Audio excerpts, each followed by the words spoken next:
Господи Ісусе Христе, Сине Божий, помилуй меня грешного. В ім'я Отця і Сина, і Святого Духа.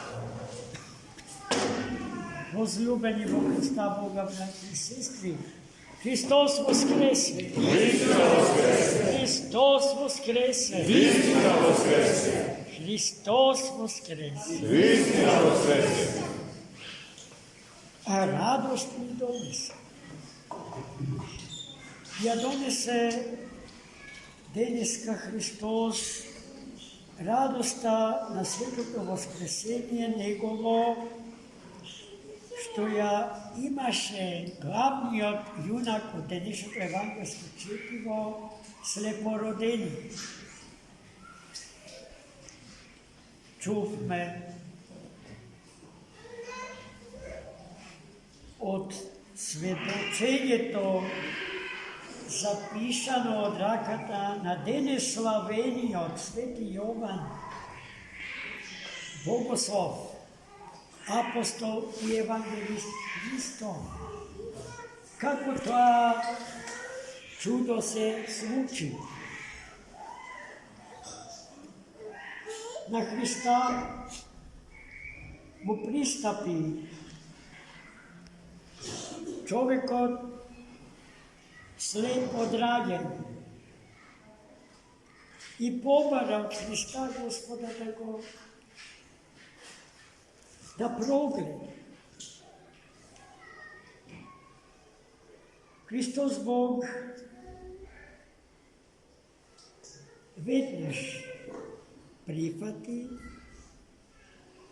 така што плукна во земјата, замеси кал и со калта му ги облепи очите, а потоа го испрати во познатата Ерусалимска бања Силоам, што значи испратен во превод на македонски јазик.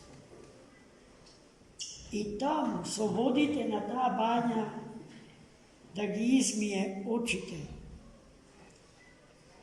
И тој, имајќи вера, безсомнежно, отиде во бањата, ги изми очите своји и прогледа. Овој настан внесе голема возбуда во животот на Светиот град. Мнозина го гледа и велеа дека тој слепиот од раѓање кој што седеше и просеше. Некои велеа дека многу личи на него, а самиот тој за себе велеше дека сум јас тој, слепиот што прогледа. И потоа целиот град почна да се бави со тоа како прогледа тој човек. Самите представници на Старозаветната црква Божја, синагогата,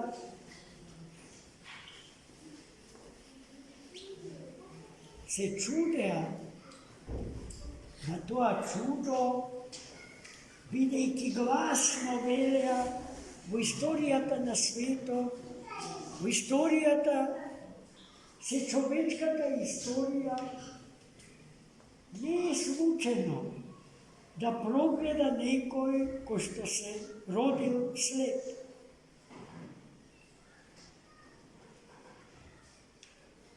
И тоа, тие прашања се вртеа во животот на граѓаните на Светиот град.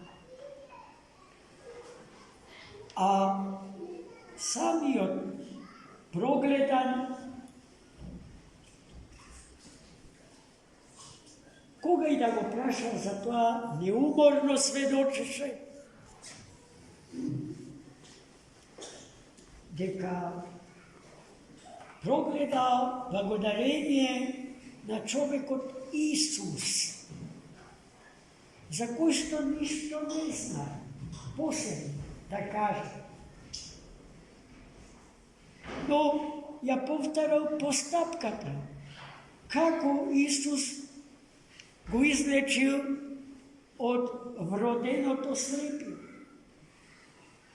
И неговата уста не се изморувала, сведочики ја вистината за себе си. Мета на љубопитноста на граѓаните на Ерусалим биле и неговите родители, кои што на истите тие прашања одговарале внимателно, за да не бидат осудени. Зарад зависта на евреите што ја има кон моќта Христова да исцелува луѓе претешко болни. Зашто истите тие луѓе доаѓале најпрво кај нив, од нив ја барале помошта за себе си, но не ја наоѓале. Затоа зависта ја поврзувале со законот на Стариот Завет, кој што не допушта такви собитија, такви настани во саботен ден. Знаа, што свети апостол Павле го вели и го порачува. Да не правиме од законите Божии кумири, тотеми, да не им се кланяме, бидејќи тие не се цел на христијанскиот живот, туку средство со кое што се постигнува целта на христијанскиот живот. Да не им бидеме робови на законите. Не законот, вели свети апостол Павле, туку духот од законот. Тоа е тоа што евреите, градејќи идолопоклонички однос кон старозаветната библиска историја и теологија, не умее да го разберат и да го разликуваат.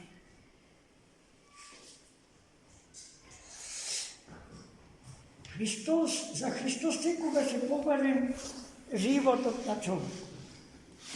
Животот на човекот е поскап од себе. Сиот свет, на едно место вели Христос, не вреди колку душата на само еден човек. А друг пат во слична ситуација ги кара евреите за тоа што тие секој ден па и во сабота одат и ги напојуваат домашните животни во шталите, а не допуштаат да се спаси еден човечки живот. Па која е тогаш логиката на нивната вера? И сега Христос постапува идентично како и секој сите други слични случаи на ова.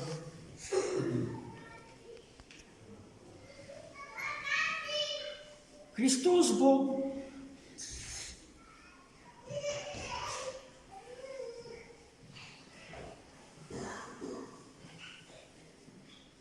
го благословил овој човек, затоа што тој возлюбени во Христа Бога, браќи и сестри, навистина не гледа со очите на телото, ама тој гледа со очите на духот, кои што се многу попродорни од очите на телото. И тој со очите на духот го видел онаа што мнозина, што добро, одлично гледаат со очите на телото, не можат да го видат и да го препознат. Тој го видел Христа Господа. го препозна на чудесен начин. Затоа, на крајот од евангелското четиво, Христос повторно го наоѓа исцелениот и го праша дали верува во Синот Божи. А исцелениот го праша: а кој е тој Господ? А Христос му вика, му вели: тој со кој што разговараш, тој кој што си го видел, рековме на тој начин, и пред да биде исцелен, и тој со кој што сега разговараш. Браќа и сестри, колку јасно, експлицитно, нему, а преку него и нас сите ни дава да знаеме дека е тој воплотениот Логос Божи, Спасителот на светот, оној за кој што пишува целиот Стар Завет, бидејќи целиот Стар Завет е месијански обоен. Зошто е месијански обоен? Зашто целиот е во напрегнато исчекување да дојде Месија, Спасителот на светот. Оној кој што слепите евреи нема да го препознаат како таков и ќе го убијат на крст. А овој човек го виде и го препозна и се удостои со него да разговара. И наш Господ милостив, очите на духот да ни ги размрежи, ако се замрежени, да прогледаме со нив јасно, имајќи го него како светлина над сите светлини. Тој е тој што денот го прави ден, јасен, видлив, додека сум со вас, гледате кај се движите, кон кај се движите, со кого се движите, зашто се движите. Таму каде што Христос отсуствува, никаква друга светлина како субститут за светлината Господня не може да му помогне на човекот, бидејќи е минлива, менлива и трошна. Па ако сакаме да бидеме до крај искрени, и светлината што ја зари сонцето, за своја суштина ја има светлината Господня. Бидејќи е енергија, а се што е енергија, е суштината на се што постои, а е создадено од рацете Господи. И современата наука, особено квантната физика, е целосно свесна за тоа, дека материјата настанала од енергија. И материјата, кога ја уништуваме, не се претвора во нула и во ништо, туку се враќа во статус на енергија. Денешната модерна физика за свој предизвик го има прашањето како енергијата станува материја. За енергијата да стане материја, потребно е енергијата да попреми маса, тежина. Како тоа се случува? Сите проекти за кои што читате во швајцарските Алпи и во сибирските тајги во Русија имаат за цел да го одгатнат тоа прашање. Прашање Odavna odgovoreno во Светото писмо. И видите сега, браќи и сестри, дали е можно науката да биде во колизија со верата, знаењето со верата, универзитетот со црквата, науката со теологијата? Апсолутно не. Сите постигнувања на науката ја потврдуваат славата Господня и начинот на кој што Господ го создал светот. Зашто во Светото писмо Господ нема за цел да ни држи лекции по физика и по хемија, туку да ги определи односите, релациите на Бога со човекот и со светот. А се друго Господ ни остава нам слободно да истражуваме, да го дознаваме се она што во Светото писмо не е запишано. Така како би бил човекот, ако се му е сожвакано даден? Тоа е како размазеното дете, кое што се има и ја губи смислата за животот и постоењето.